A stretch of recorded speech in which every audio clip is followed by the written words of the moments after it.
Selamat pagi sahabat. Kita berjumpa lagi di Santapan Rohani Pagi, edisi Rabu 7 September 2022. Tema kita adalah tidak tergeletak. Kita baca bersama di dalam Yesaya 7 ayat yang ke-9 bagian B. Jika kamu tidak percaya, sungguh kamu tidak teguh jaya. Sahabat, masih banyak orang Kristen berpikir bahwa hidup seorang pengikut Kristus adalah hidup yang terbebas dari masalah. Namun Alkitab tidak pernah menjanjikan hal yang demikian. Semua manusia yang hidup di bawah langit dan di atas bumi ini tak satu pun yang terluput dari masalah. Dengan kata lain, semua orang pasti menghadapi dan mengalami masalah. Namun kita perhatikan apa yang dikatakan oleh pemazmur di dalam Mazmur 34 ayat yang ke-20. Kemalangan orang benar banyak, tetapi Tuhan melepaskan dia dari semuanya itu. Dan di ayat yang ke-22, kemalangan akan mematikan orang fasik, dan siapa yang membenci orang benar akan menanggung hukuman. Sahabat, karena itu orang percaya tentunya tidak perlu kecut dan tawar hati, karena ada Tuhan di pihak kita. Seberat apapun masalah yang kita hadapi, orang percaya akan tetap teguh jaya, asalkan kita tetap hidup dalam kebenaran, percaya kepada Tuhan dan mengandalkan Dia dalam segala hal. Ada kalimat mengatakan demikian, tiada badai dan gelombang yang dahsyat, tiada nahkoda yang handal. Nah, masalah penderitaan dan krisis yang terjadi akan menghasilkan manusia-manusia yang berkualitas. Sebagai contoh di dalam Alkitab, Rasul Paulus, hamba Tuhan yang telah malang melintang dalam pelayanan pemberitaan Injil. Karena Injil Kristus, Paulus harus menanggung penderitaan. Namun, dia berkata, beban yang ditanggungkan atas kami adalah begitu besar dan begitu berat, sehingga kami telah putus asa juga akan hidup kami. Bahkan kami merasa seolah-olah kami telah dijatuhi hukuman mati. Sahabat, betapapun hebatnya karakter dan pelayanan Paulus, ia tetaplah manusia biasa seperti kita yang pada fase tertentu bisa saja mengalami kelemahan.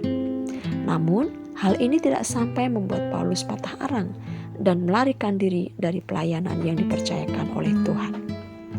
Dalam kehidupan ini terkadang langit tampak cerah dan tidak berawan, tapi ada kalanya mendung dan gelap menggelayut di langit. Ada ujian, ada rintangan dalam hidup. Namun sahabat, kita harus percaya bahwa di balik hujan selalu ada pelangi yang indah. Bila semuanya diizinkan terjadi, percayalah bahwa Tuhan tidak pernah meninggalkan dan membiarkan kita bergumul sendirian. Pemazmur berkata demikian, Tuhan menetapkan langkah-langkah orang yang hidupnya berkenan kepadanya. Apabila ia jatuh, tidaklah sampai tergeletak, sebab Tuhan menopang tangannya.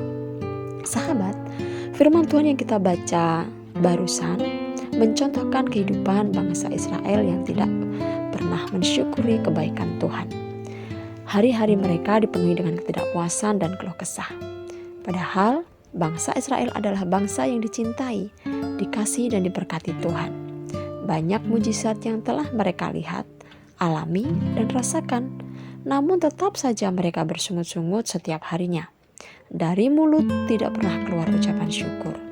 Berbagai mujizat yang terjadi ternyata tidak cukup untuk mengubah sikap hati bangsa Israel untuk tidak bersungut-sungut, tetapi justru semakin menjadi-jadi. Sahabat terkasih, kita tak akan mampu bertahan di tengah dahsyatnya gelombang kehidupan jika tanpa Tuhan di samping kita. Ketika itu Daud sedang dalam situasi yang teramat sulit karena dia sedang melarikan diri dari kejaran putranya sendiri, yaitu Absalom, yang berusaha untuk membunuhnya dan berambisi merebut tahtanya. Nah, dalam situasi ini perasaan Daud campur aduk jadi satu. Merasa dikhianati, dikecewakan, ditinggalkan, sedih, putus asa dan sebagainya. Namun meski demikian, Daud tidak berkeluh kesah atau mengasihani diri sendiri. tetapi ia terus memperkatakan iman, sebab ia tahu kepada siapa ia menaruh pengharapan hidupnya. Dia berkata, "Aku tidak takut kepada puluhan ribu orang yang siap mengepung aku." Daud dapat berkata demikian sebab ia memilih untuk terus mengarahkan pandangannya kepada perbuatan-perbuatan ajaib Tuhan. Sahabat, apa pergumulan berat sahabat saat ini? Mungkin kita sedang menghadapi kebutuhan yang tak terselesaikan, yang membuat sahabat berada di ambang keputusasaan. Atau dokter mungkin telah memvonis penyakit sahabat yang tak mungkin disembuhkan. Banyak orang berkata juga, rumah tanggamu tak mungkin terselamatkan. Apa yang terlihat secara kasat mata mungkin terlihat mustahil saat ini, sahabat. Namun percayalah, di dalam Tuhan tidak ada perkara mustahil. Oleh karena itu, mari arahkan pandangan kepada Tuhan dan kuasa firman-Nya. Maka kita akan melihat tangan Tuhan bekerja dengan dahsyat. Sebagai ayat penutup yang tentunya akan menguatkan kita, Mazmur 118 ayat yang ke-16 berkata demikian. Tangan kanan Tuhan berkuasa meninggikan, tangan kanan Tuhan melakukan keperkasaan. Puji Tuhan sahabat, renungan pagi ini boleh membawa hidup kita untuk terus percaya dan mempercayakan hidup kepada Tuhan. Sebab kita tahu ketika Tuhan izinkan kita untuk terjatuh, tetapi satu hal kita percaya, Dia tidak membiarkan kita tergeletak dan tidak bisa melakukan apa-apa. Tapi tangan Tuhan yang perkasa itu bekerja menopang dalam hidup kita. Mari kita berdoa. Bapa, terima kasih buat hari ini. Tuhan, kami bersyukur untuk penyertaan-Mu dalam hidup kami sampai hari ini. Kalaupun saat ini Tuhan, ada di antara kami sedang menghadapi masalah yang besar. Mungkin secara manusia itu mustahil untuk kami lewati, untuk kami bisa jalani. Tapi firman-Mu berkata pagi hari ini kepada kami, bahwa tangan kanan Tuhan berkuasa meninggikan, tangan kanan Tuhan melakukan keperkasaan. Untuk itu Tuhan, kami pegang janji-Mu saat ini. Topang kami dengan tangan-Mu yang kuat. Tolong kami Tuhan, sehingga kami tetap teguh jaya di hadapan Tuhan. Terima kasih Tuhan.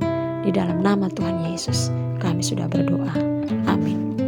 Selamat pagi sahabat, selamat beraktivitas, dan Tuhan Yesus memberkati